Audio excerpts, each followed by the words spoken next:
Happy Friday, everyone. Swati here, the Embodied Dharma Coach, and I'm going to be joined shortly by Tiffany, who is an astrological gem expert.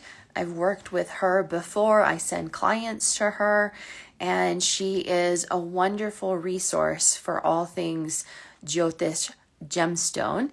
And we're going to talk about how you find a Jyotish gemstone and what the benefits of your Jyotish gemstone can be for your life and your path and even for your purpose.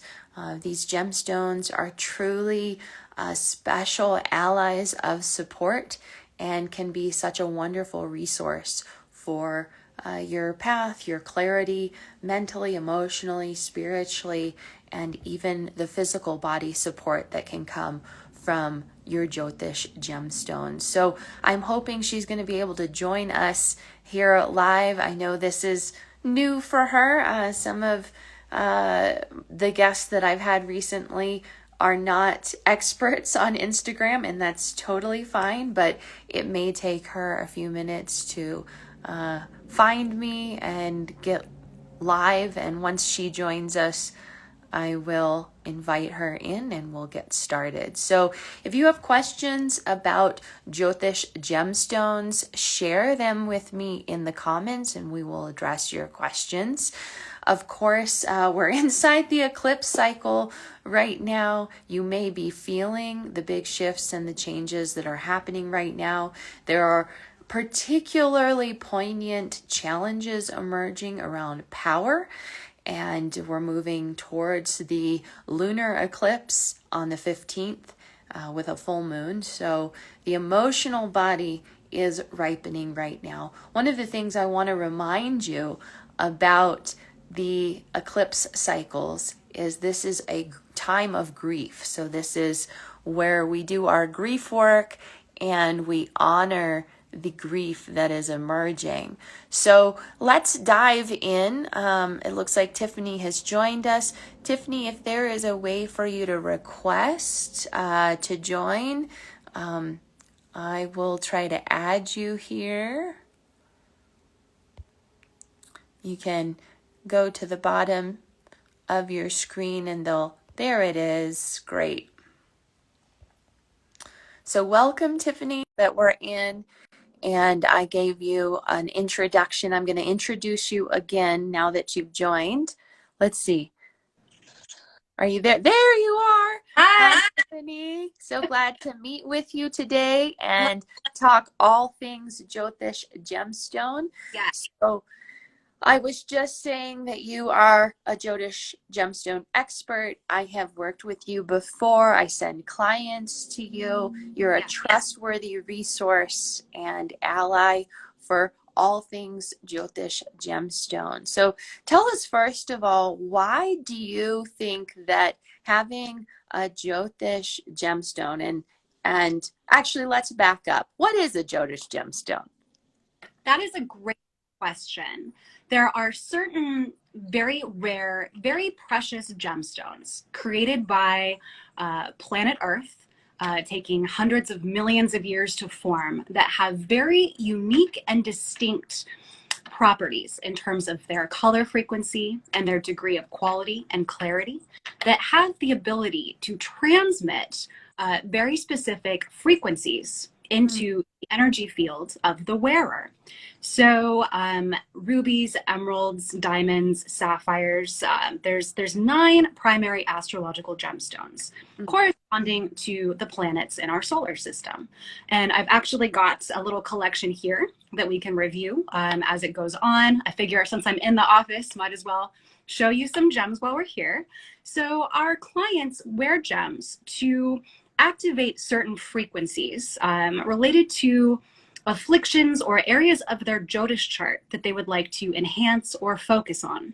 So what we like to recommend is that people wear gemstones for planets that are considered auspicious or friendly, because that a little more too. I think it's an important point. If you have a planet that's a really good one for you, but it's got some sort of weakness or an affliction, we can wear a gemstone corresponding to that planet to help activate and strengthen it, and to ultimately enhance positive karma, and even to help neutralize the challenging karma that we can see within the Jyotish chart. So one of the most important houses to strengthen with gemstones is the ninth house. In many cases, the ruler of the ninth house, relating, of course, to what you do, which is the house of Dharma, highest purpose, divine calling. Frequently, that's a really important one for people to strengthen. There's many misconceptions out there that if you have a planet that is afflicted or weak and is a ruler of an inauspicious house or a really karmically challenging house, that you should wear that particular gemstone to help appease a malefic planet. Maybe that planet will be really impressed that you're wearing this gem and it will just stop giving you all of these challenges, but that's actually not our experience. You'll amplify the challenges of a malefic planet by wearing a gemstone corresponding to it. So part of our job is not only selling people the right gemstones, but also making sure that the gemstones that they wear are going to provide positive, lifelong benefits and not cause harm. So it's a very kind of important ethical component of what we do to make sure that people have successful, beneficial results with the gems.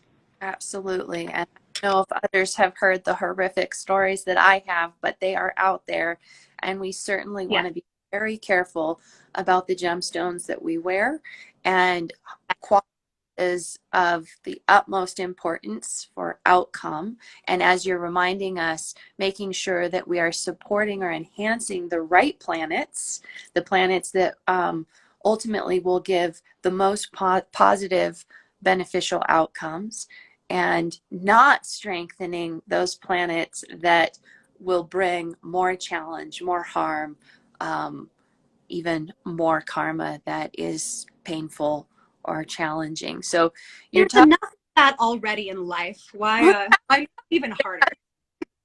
Most of us have enough of that. What I find fascinating about what you're saying, though, is that you tend to recommend, it sounds like, gemstones that are connected to the ninth house, the ruler of the ninth house, which for those that may not know, ninth house is the house of Dharma. It's considered the most auspicious house of the chart, and that which is connected to the ninth house has support. So even though there may be challenges, the overall outcome is going to be beneficial. And what I like to remind people is that that's the house of the guru. And so we learn whatever we need to learn from that house or that placement of planets there, or even if you don't have planets there, the ruling planet of that house, we ultimately learn and can be supported through what we need to learn through that. So it's fascinating to me that you're recommending gemstones to enhance that ninth house auspicious knowing, learning, growth. Tell us more about that. That sounds really important. Exactly. It is very important. And what's fascinating is that the ruler of the ninth house for various people sometimes is very well placed. Maybe you know somebody who is just kind of always in flow state. Maybe they don't have, one moment, my colleague is asking me something. Move away from camera. They're cutting your head off. Thank you. Swati, I'm in my frame. How is it for you? My colleague just told me I'm out of the frame. Oh, I think you're pretty good. Yeah, I know we probably both need to move back a bit, but I can see. I'm holding my phone, so this is as long as my arm goes. Best I can do. Okay, so regarding the ninth house and the ruler of the ninth house planetarily, some people naturally have a very strong planet, and no matter what they do in life, they're going to find that things are relatively easy. Other people have a more afflicted lord of their ninth house, and those people may have more interpersonal work to do to figure out exactly why they're here and what their calling is. So if the planet that rules over the ninth house is in a challenging position in the astrological chart, we can still recommend a gemstone for it, but frequently people have to do a little bit more work and a little bit more inner exploring to figure out what those hangups are and how the gem can help. The gemstone will push them in the direction of their highest calling, sometimes whether they like it or not, if they're wearing a very powerful stone. Opportunities will come their way, but sometimes if somebody has a very afflicted planet related to Dharma, they're going to have to undo some subconscious beliefs that's actually prohibiting them from achieving that highest calling. So the gemstone's going to speed up these opportunities. They're going to present them. And ideally, the wearer will say, yes, I'm ready. Yes, I'm ready to receive this extra cosmic support. And the gemstone will allow things to unfold in an almost supernatural way. We've seen it time and time again. But if a person has a really well-placed ninth lord already, the gems tend to work faster. They've already been enjoying that good karma in this lifetime. Maybe they just want things to speed up for them. The gem will make that happen quite rapidly. So different people are going to have different results based on whether or not these really auspicious planets in their chart are afflicted and need that extra boost, or if they're already well-placed and we're just helping them hit the ground running, so to speak. Amazing. And so what I'm hearing you say is that the gemstones actually enhance the consciousness of the wearer. And that doesn't mean that there won't be work to do, because ultimately there's a restructuring taking place. And so some people may not know this, but the wearing of the gemstone is very unique and specific with a Jyotish quality gemstone. So how does someone get the best support from a Jyotish gemstone? Again, this is different than just wearing any old gemstone.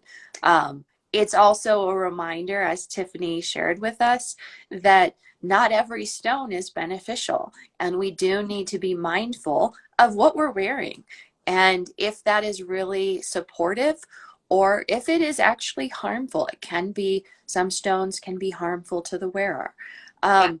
There's also, and I have so many questions for you, Tiffany, but talk about the wearing of the stone and also how you're sourcing your gemstones, because that's something, the consciousness of the gemstone and how it's acquired is also really important. So share with us more about that.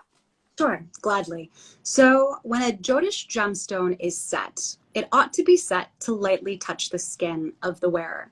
At the very least, there shouldn't be metal underneath the gemstone prohibiting the light and the energetic frequency from coming through. People wear gems on very specific fingers corresponding to the planets, and you can also wear them as pendants. They work just as well. When it's a really powerful gemstone, you can kind of bend the rules a little bit when it comes to placement, because it's going to be, our energy fields expand beyond our skin. So as long as you have it somewhere in your fields, you will get results from it if it's a potent gem. Regarding sourcing, the owner of our company, Jay Boyle, has traveled all over the world for decades, meeting people in source countries, establishing really sweet long-term relationships with families who own mines, who are connected to mines. And we've continued to maintain those relationships over the past 30 years.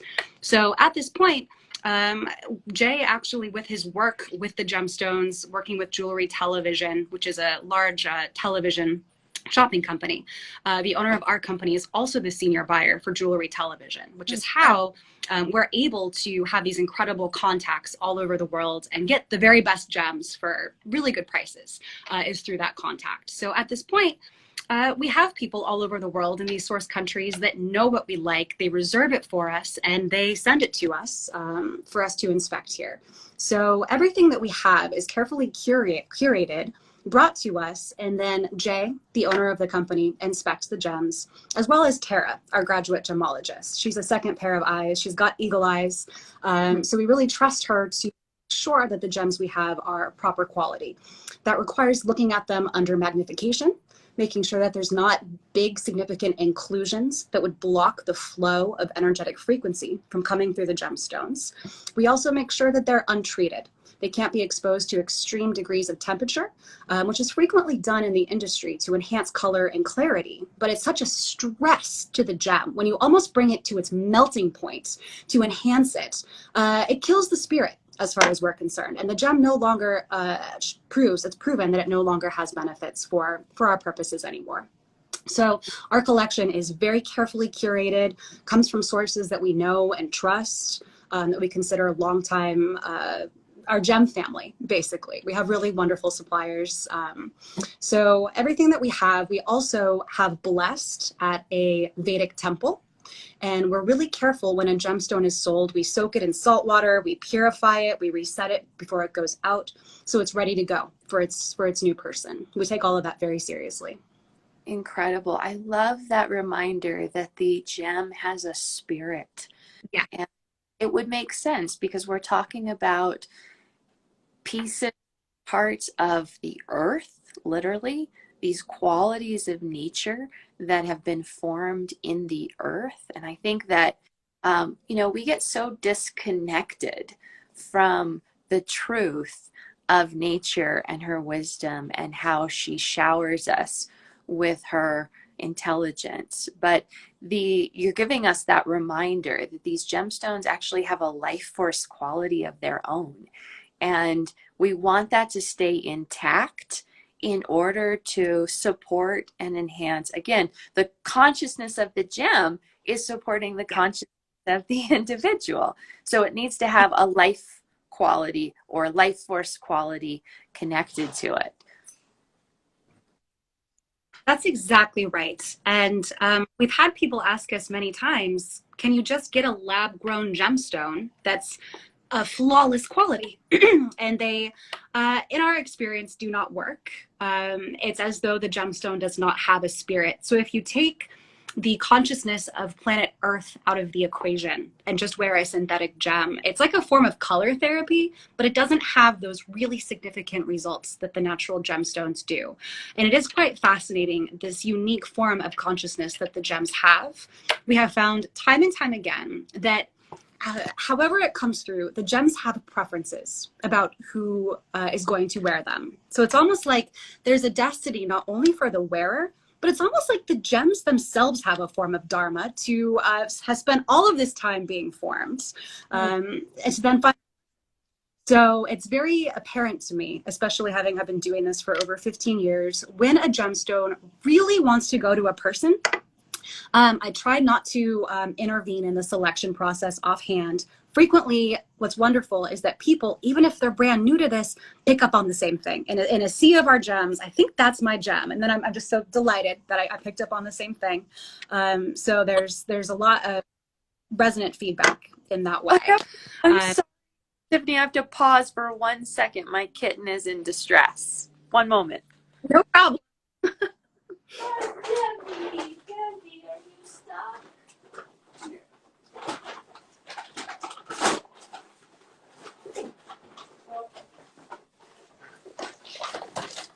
So sorry. She was stuck in a bag.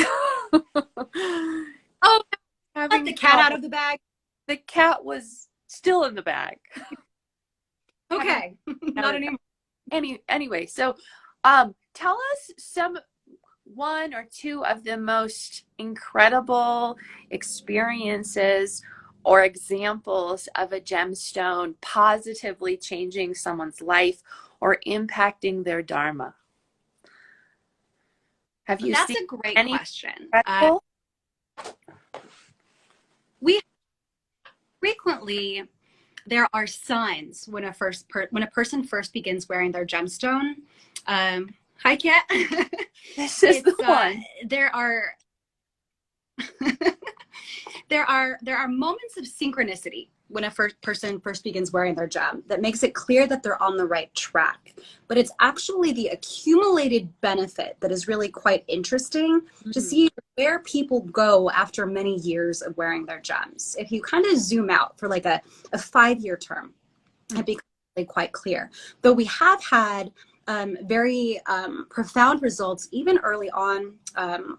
we can't claim that gemstones can cure diseases or help people with their wellness. The FDA would come and shut us down. But we have had experiences of people with significant health issues immediately turned around by wearing their gems. And often that happens when there's an energetic imbalance in the body. Maybe there's stuck grief or trauma that is creating some sort of block in the body. The gems can start working on that level to allow the body to begin healing itself. That, of course, sends people on a much greater direction than they were before. We have had 2 cases of people that were trying for children, but were unable to. That as soon as we corrected some 5th house karma there related to children, they were able to conceive. That's happened twice now. Wow. So awesome results related to that. In terms of Dharma, that again is more accumulative over the years. So we have seen people really rise in success in their fields, become incredibly well-known. We work with celebrities. We work with all sorts of people. We have a wonderful client list. People are not wearing their gems in movies and on film, but you know, we really do support behind the scenes some very important people. So the results are definitely out there. Well, I have heard these stories. I know these stories to be true. And one of the stories I remember from a very close friend is when he started wearing a high quality Jyotish gemstone, an emerald. It enhanced his finances and his business and just catapulted him into, you know, the income and the success that he was hoping for. And that was really the major change that he made in his life. So, Yeah. Of course, I also heard the opposite. I know some of the stories around blue sapphires and how careful we want to be with the sapphires and yeah. So for me, I know pearls. Pearl is my main stone. Still working towards that ruby. And maybe there's a ruby that has my name on it over there with you. Maybe Is find out. And speaking we'll have to find out. Yeah, of emeralds, that'll be. Yeah, sorry. Go ahead. Okay, great. Tiffany. Yes, There's a little bit of a delay. We've got a lag. I'm not trying to cut you off. The owner of our company, Jay, would be a prime example of success with emeralds. He was a small-time gem dealer in the 80s when he began experimenting with astrological gemstones. And he started with his emeralds, which immediately produced an increase in success in the gem fields. Every time he upgraded his emerald or a Venus gem like a white sapphire or a diamond, his success has increased exponentially. So he went from a small-time gem dealer in the middle of the to probably one of the most well-known gem dealers in the world. And I would have to agree with myself that the gems I wear related to all of this are really keeping me on the straight and narrow when it comes to doing what I'm doing. I can't not do what I'm doing. I feel very much so that I am aligned with the gems being part of my Dharma. I think Jay, the owner of the company, would agree. And it's almost though the people who need them, the people that need our assistance, come to us at the perfect time. We tend to have their gems right when they come. So it's a really kind of beautiful state. Our whole business feels very cosmically supported. Like we're taken care of because we're taking care of other people in this way. So that's really quite sweet as well. That is. And I hear the reciprocity. And of course, for me, that's very related to Dharma. Dharma is always about a wholeness and nourishing and supporting the soul. And the way that we make our money and the way that we source and connect with others, there's always a reciprocity or a mutual beneficial experience that is one of the symbols of Dharma in my experience. And I hear that your business and in your work with gemstones. So tell us, how would someone correct a challenging ninth house? So again, ninth house is Dharma related. This is about the guru. And the way that I teach my clients is particularly it's the inner guru and being in right relationship with the inner guru. Not everyone will have the benefit of a Jagat guru or a very high lineage in their lifetime. But the inner guru supports and transforms and guides every step of the way on the path.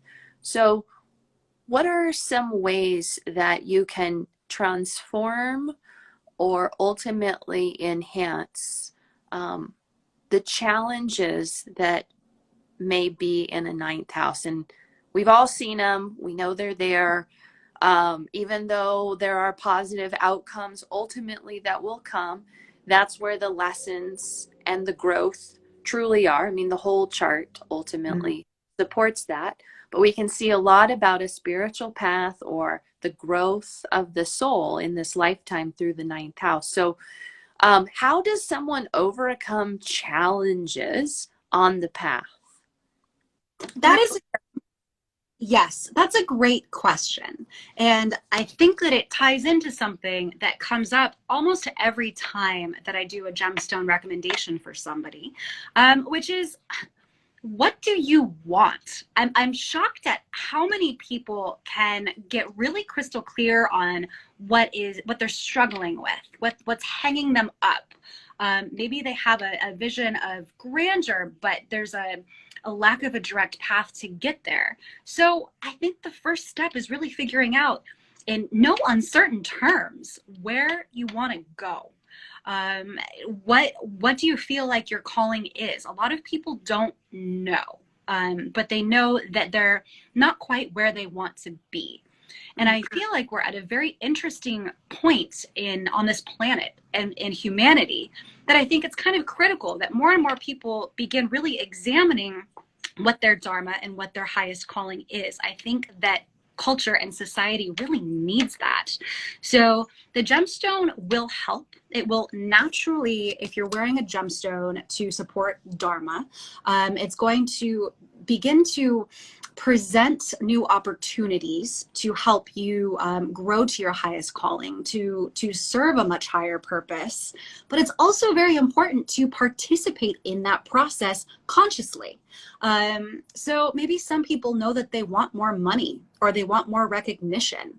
But what does that mean when it comes to being of service to the greater good on the planet right now?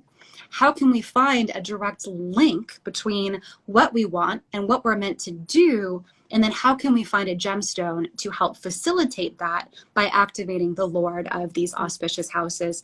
And it's not just the ninth house, it's also the fifth house, which has a lot to do, in my opinion, with synchronicity. The fifth house is considered the house of good luck. But to me, I see time and time again good luck coming through with pieces just falling into place, things that are beyond coincidence. It's just undeniable lining up of things in a really positive way. So we see that a lot with strengthening the fifth house.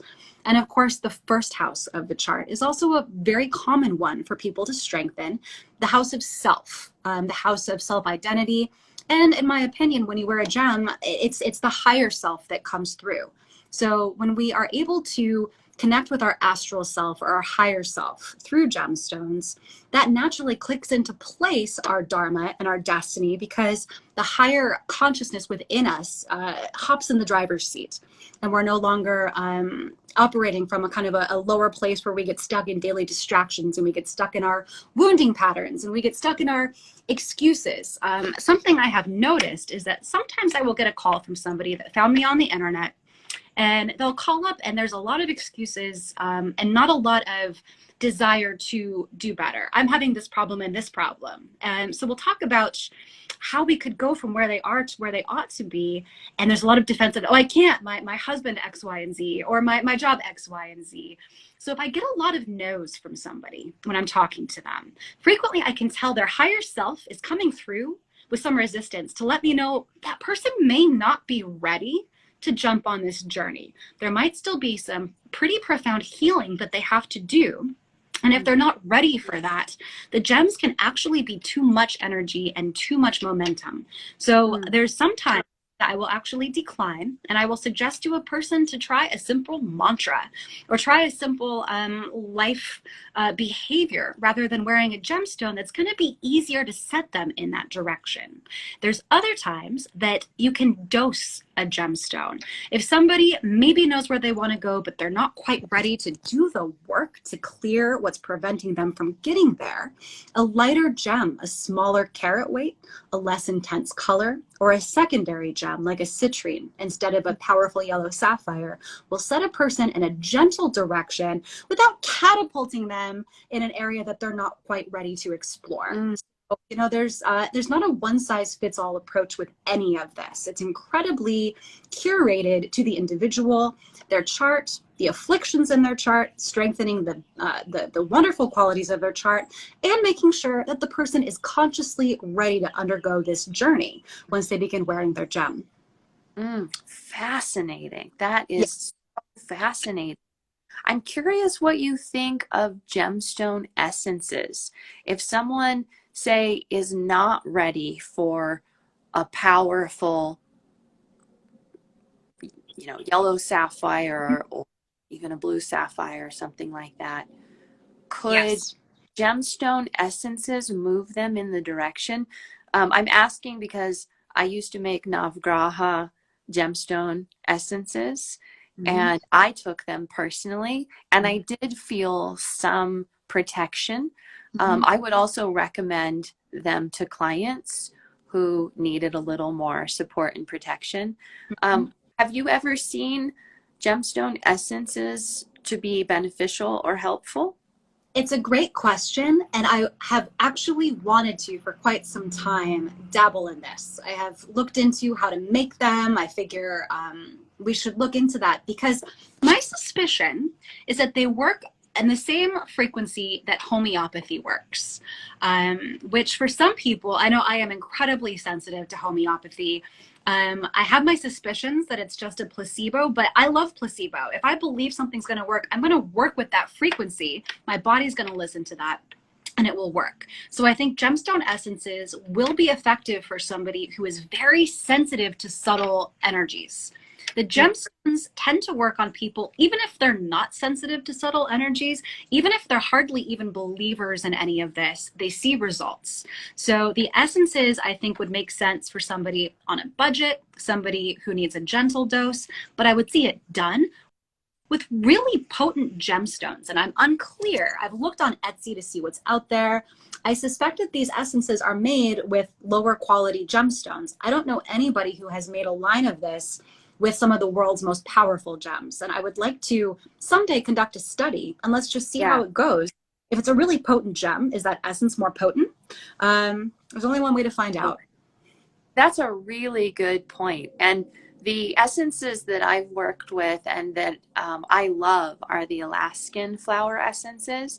And they make gemstone essences and environmental essences. But you're right.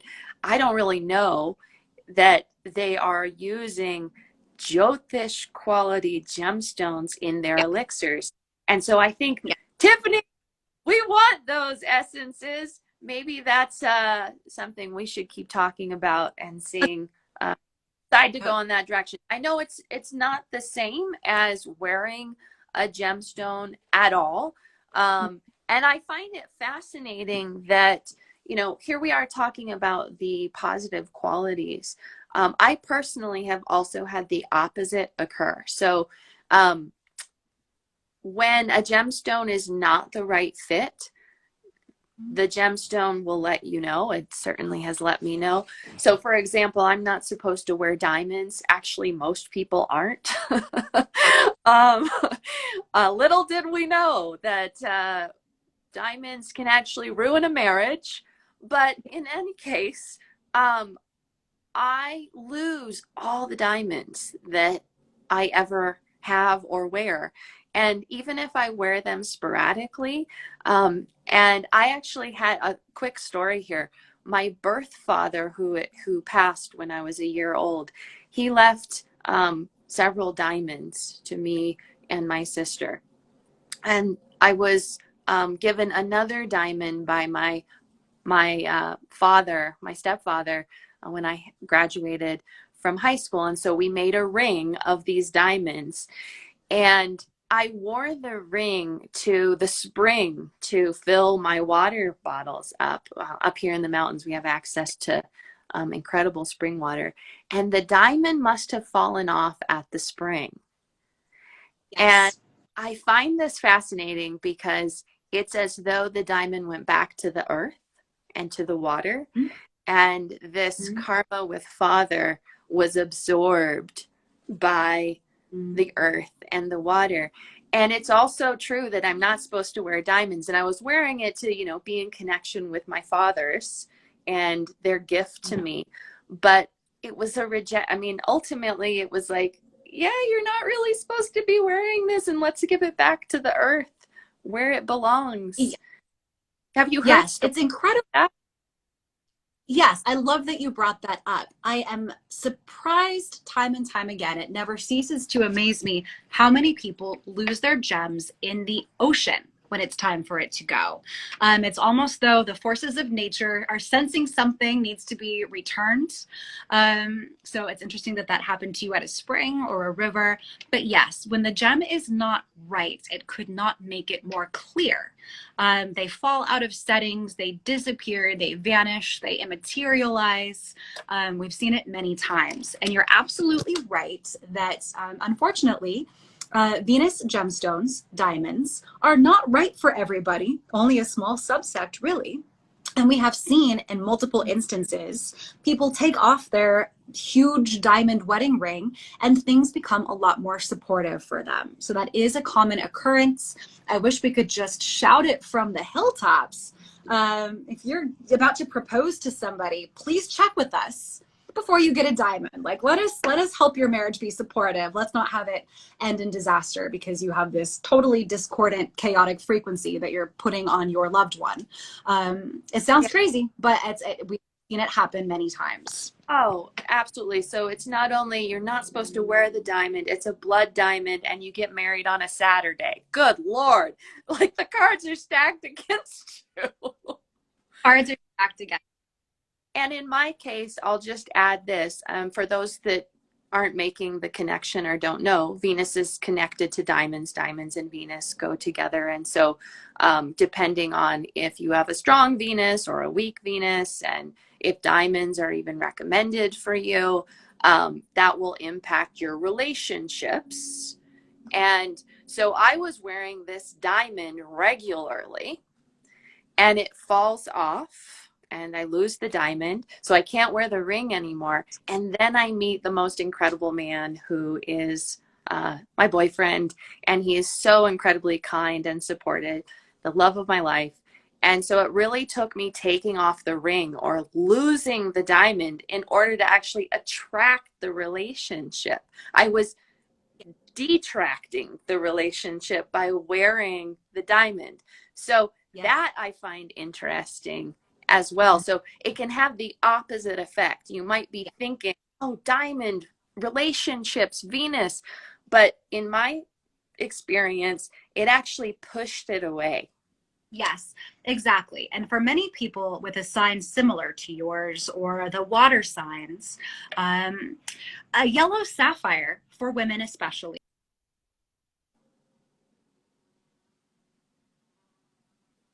Oh, we missed. Can you repeat that? We missed that. Sorry, my phone did something funny.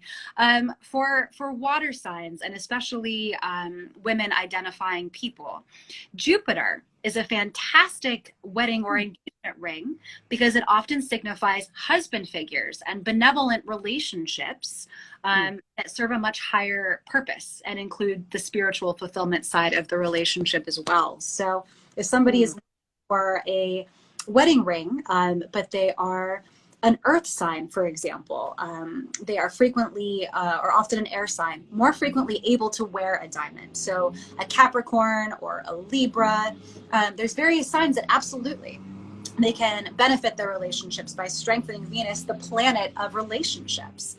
But for the water signs and the fire signs, Jupiter is frequently a significantly better choice. It's a simple formula, but it just seems to work in a great majority of cases.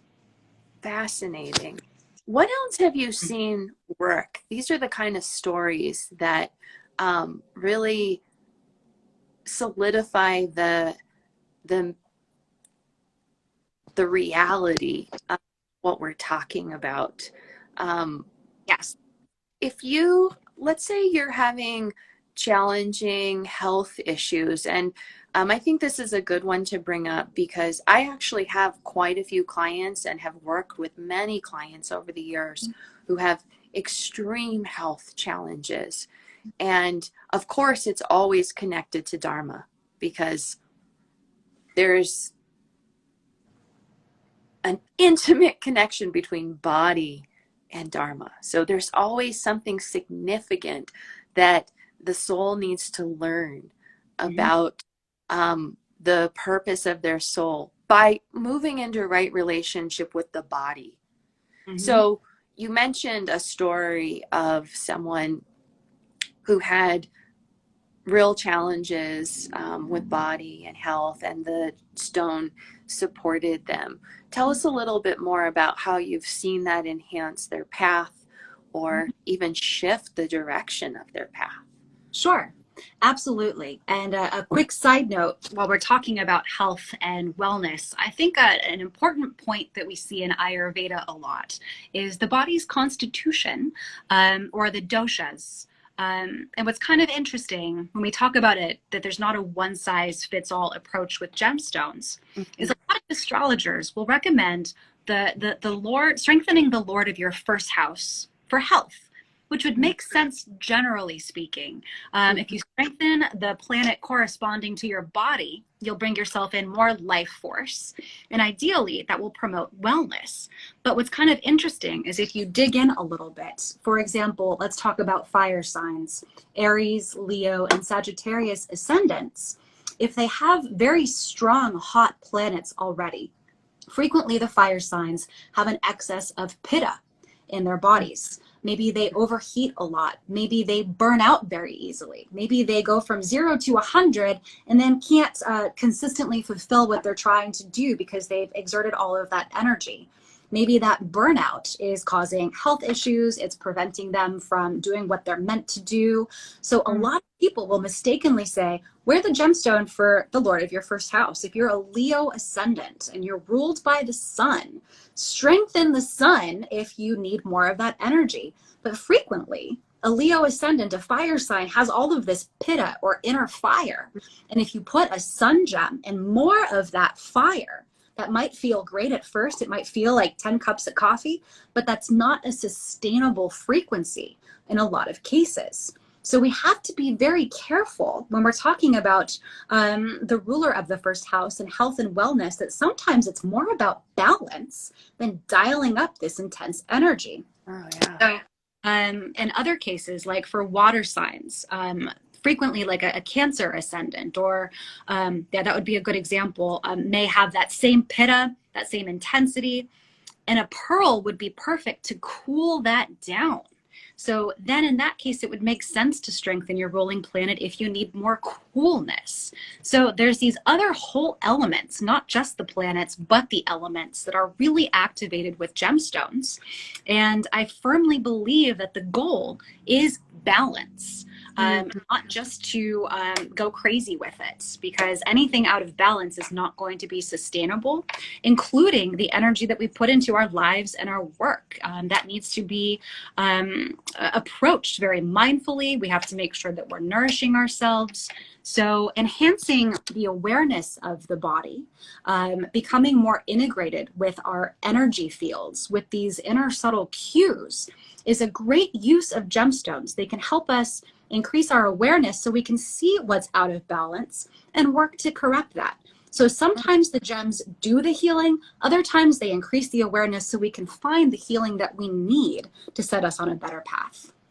Beautiful. What a powerful reminder. And have you seen bad habits fall away and people just start to not even crave or move in the direction of that which is adharmic, and just naturally support more Dharma in their life and body, even their behaviors and choices? You know, I wish that I could say to you, yes, the cigarette smoker put on a gem and never wanted a cigarette again. But what we find more frequently than that is that the bad habits become intolerable. I had a great story of this Scorpio ascendant. She put on a yellow sapphire. She had a really tight Rahu Jupiter conjunction in her second house. She was very into indulgent foods and was kind of fixated on rich, strong flavors and things. But she also really had it in her mind that she wanted to, become more vegan and plant-based, but there was just all of this conflicting stuff. She put on this yellow sapphire, and suddenly she started getting intolerances to extreme sweets. She got intolerances to the red wine that she started drinking every night. She hadn't even consciously started drinking wine every night. It wasn't until she put on the stone and was figuring out, why am I getting this flush? Why is my body saying no to this stuff? Wait a minute. I've taken up a wine habit, not even consciously.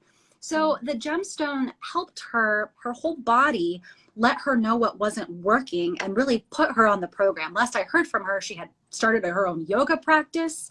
She was completely on the wagon because that was what her body was now very consciously insisting she needed to do. So it took these concepts out of the head, dropped them into the body, and everybody kind of got on the same page. Now, I don't think that that would necessarily happen. I don't want people to think if you wear a yellow sapphire, you can't drink wine anymore. That's not the case. It just so happens that her intentions, her goals, her dharmic alignment were at odds with her behavior, not even consciously. And that's sometimes how the gems work. So yes, they do promote better behavior, but they do it through an intolerance of the unconscious and the poor behavior that is no longer going to serve on this higher path. It's so fascinating to me. And you're bringing up so many different elements of how the gemstones enhance our path and our purpose, our behavior, our consciousness. And also mentioned that there has to be a desire for it to begin with, that in the being, and it could be unconscious on some level still, and the gemstone might enhance the conscious awareness of it, but there has to be some element of desire already within the soul that the gemstone is actually enhancing. So I think it's important to acknowledge that it's not like wearing a gemstone, a Jyotish quality gemstone is going to be the fix for everything, that we actually still have to show up, do the work, and that the stones work better for those who are willing to show up and do the work. Would you agree with that? Completely. Conscious participation is critical to receive optimal results. The gems will still push somebody in an ultimate direction if they're wearing them, but one of the most important things that we do is predict the results of the gemstones with somebody as specifically as possible when they begin wearing them, so they can track and make sure it's working. A lot of people come to us an astrologer prescription. They say, hi, I need to strengthen my Mercury.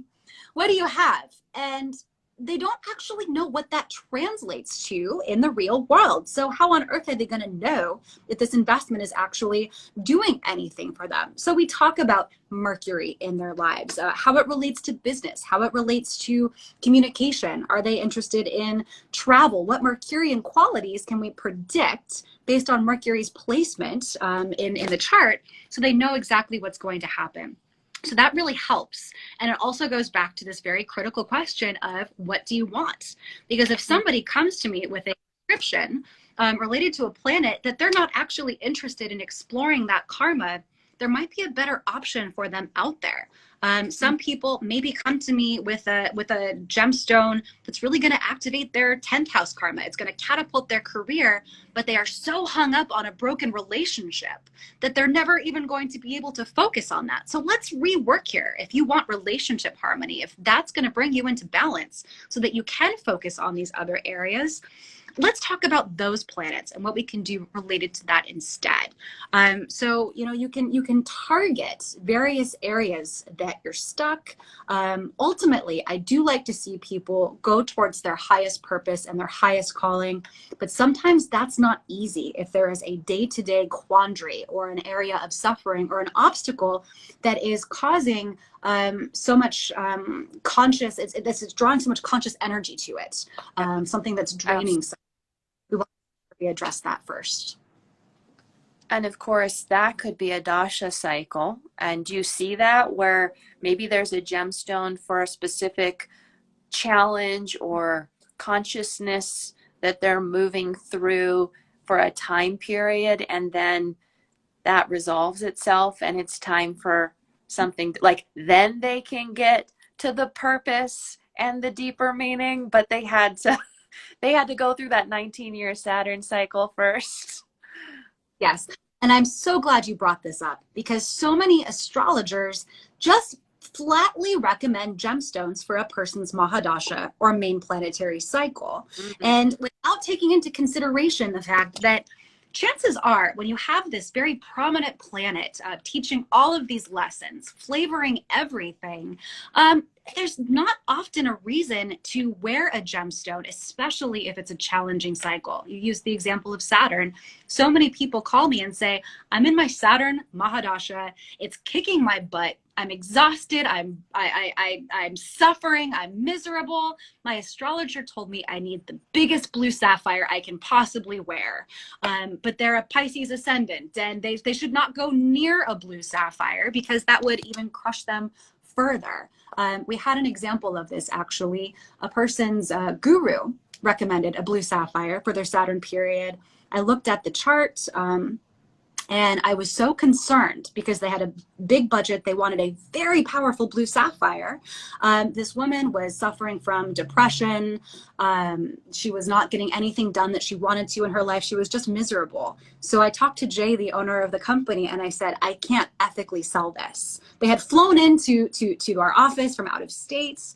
And I didn't mean to just put a damper on everything. So, but Jay heard me. He's wonderful. He trusts me when I raise a concern like this. We actually had this couple sign a waiver. We wrote something up and we offered them an extended return privilege. You have 3 months with this gem. If anything goes wrong, let us know, and we'll review. But it's a tough spot for me as a Vedic gemologist to tell somebody that what their guru said was not right. It's a really tough spot. Yeah. So this happens now, and it's something between political and just inappropriate, but we need to make sure. Sorry about that. Long story short, the husband called us up. The wife was bedridden with grief. Her two of her closest family members passed away mysteriously. She was having extreme illness come up. This sapphire was damaging her so much. He begged us to take it back.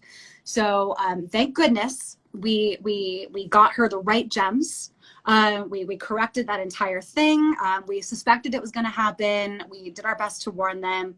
I realized though, I'm not everybody's karmic ringleader. So I don't necessarily get to say what somebody's going to go through if they just have to try something. So I will give disclosures ethically. I think it's very important. But sometimes people just need to go through that, and I can't say why. It's just their path. But fortunately, she got to the other side. She has the right gemstones, and she realized that she really wanted to be a writer. And last I heard, she got a Mercury gem that was completely supporting that. Last I heard from her, she was doing fantastic. So we were able to course correct in that way. But she was already dealing with this intense Saturn period. The Mahadasha Lord is going to let people learn what they need to learn in that period. If you want to wear a gem to further those lessons, to get them out of the way, then you can. But I just want to see people wear something that's going to support them in a challenging period, not make it 10 times heavier. Now, Oh, if yeah. you're in a good period, I just got out of a Saturn sub period, I'm in a Mercury sub period, and I'm playing around with emeralds right now, just to see. Emerald I would consider a neutral planet for me, but right now I'm really craving more of that speed and velocity and momentum after a pretty grueling Saturn sub period. So yes, you can enhance a period with a gemstone, but I think it should be done consciously so you know exactly what you're getting into. Beautiful reminder. So incredible. How do you cleanse a gemstone?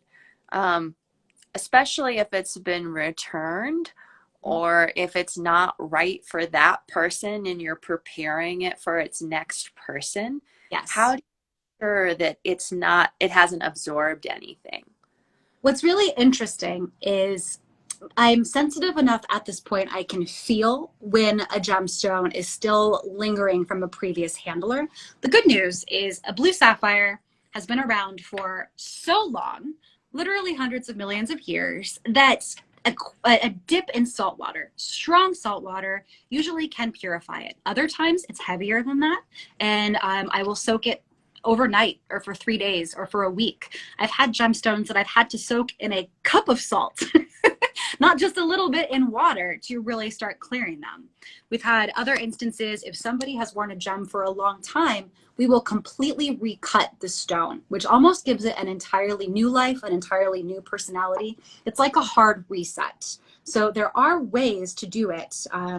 Generally speaking, if it's just a trial period for a gemstone, which we send gems out all over the country for people to spend a couple days with to make sure they resonate, that's easy to clear. It's almost as though a gemstone understands that there's not a contract being initiated with the wearer. It's an exploration, and they come back quite light. There have been other times that, especially with one of the more karmically heavy gems like a blue sapphire, that it has felt so heavy that it absorbed so much karma from the wearer. It's as though that was that gemstone's dharma and it's done. And in that type of case, we have found that it's not quite suitable to sell again. This is a very rare instance, but it does happen every now and then that a gem will absorb so much. But for the most part, they're flexible, they're friendly. I believe that gems can be communicated with. They are very receptive to intention. So if something came back, we recut it, it's a whole new gem, we've soaked it, we've purified it, it's gone to the Vedic temple, it's been re-blessed. It has a new job underway, and it's as though the gem understands that, and the results from the next person are just fine. Mm, so incredible. I'm riveted. Yes. So you leave us with this question today, Tiffany. What do you want? What do you really want? And this is where I want to invite those who are listening or listening to the recording to really hold this question.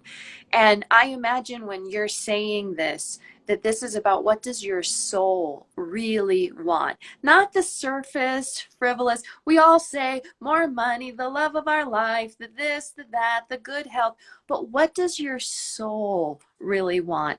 And that's where the gemstones can truly enhance and support the deeper desires of your being and the consciousness of your being. Is Yeah. there anything that you want to leave us with today? And tell us how to connect with you.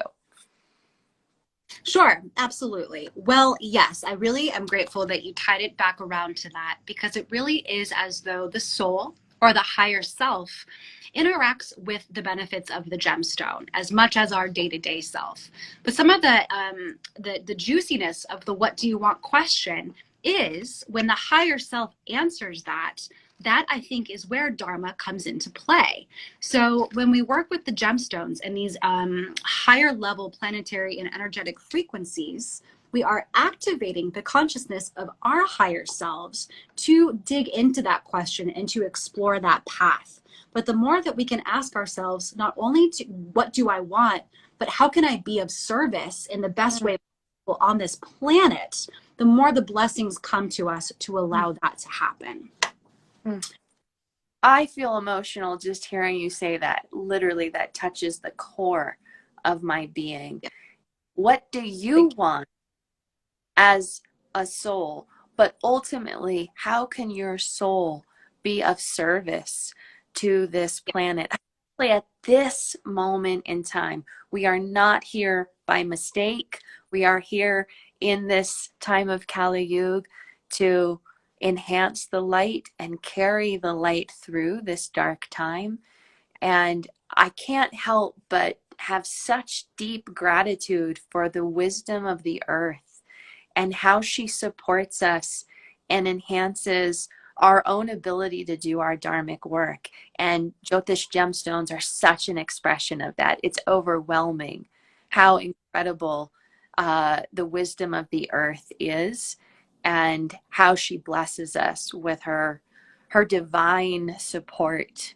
And Tiffany, I am just deeply grateful for you, the work that you do in this world, the way you've supported me and my clients over many, many years. And of course, all gratitude to you and Jay and these gemstones and the families that are able to offer and share these gemstones with those of us in other parts of the world. It's truly such a deep service. I appreciate you. And thank you for joining me. We should do this again. I have other questions. We could do a whole nother hour on We could this. do a whole other hour easily. Yes. And and anybody needs to find us, astrologicalgemstones.com in the meantime. And we have an awesome blog, astrologicalgemblog.com. That's where to find all sorts of information that I don't think you can really get anywhere else. It's kind of non-traditional. It comes from my experience researching what clients go through. I think it's some of the best information out there, although I'm biased because I've written most of it. But astrologicalgemblog.com if you want to read more. And it's been an absolute pleasure speaking with you. It's an honor to do this work, and I do hope that we can do this again. Absolutely. And I'll be sure to tag you in this post so that people can easily find you and your work. And my pearl from you is on my altar, and I think of you fondly. Thank you. The blessing this powerful pearl has brought into my life. So I'll be in touch soon. You make me want gemstones. I think Happy to help. Yeah, I'll be in touch, Tiffany. Take good care. Thank you so much for your wisdom and your service. And I look forward to hearing more from you soon. Thank you, Swati. Bye. Bye.